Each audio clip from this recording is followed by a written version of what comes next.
Hello, I'm Sam from iFootage.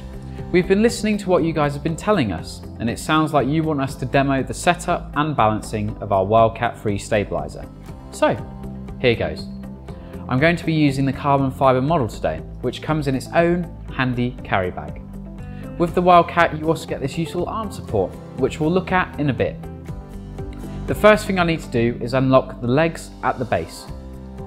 As you can see, there are 3 sets of 3 weights which you can remove according to the total weight of your camera and lens.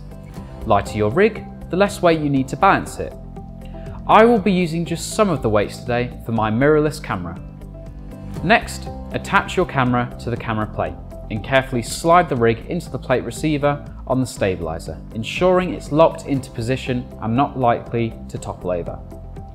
This is really simple to do, as iFootage have provided this very convenient quick release button here, which means you can remove or install the camera easily. Align the plate at the point where you feel the rig will be best balanced and lock. Remove the lens cap, as it might affect the fine balancing. Adjusting the centre pole either to make it longer and shorter will counteract the drop time. At this point, carry out your first drop test. We are aiming for a 2-second, 90-degree drop. Don't worry about the forwards, backwards or sideways drift at this point. Now, use the front and side adjustments to rough balance the rig, each time allowing your camera to succumb to gravity and make adjustments accordingly to find the centre of gravity for the camera.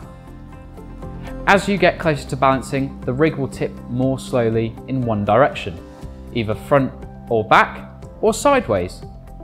Make sure to release the adjustment locks on the side and the back before making any minor adjustments. Using the fine adjustment controls, address this until the camera is stable. You are ultimately looking for a 2-second drop. Now that your camera is balanced and ready to go, ensure everything is locked off prior to recording. The WildCat has an arm support which assists you in producing steadier shots and reduces user fatigue, and you can attach it like so. The weight of the kit is spread across your hand and now your forearm. I'm Sam from iFootage and I hope you've enjoyed the video. I'll see you next time.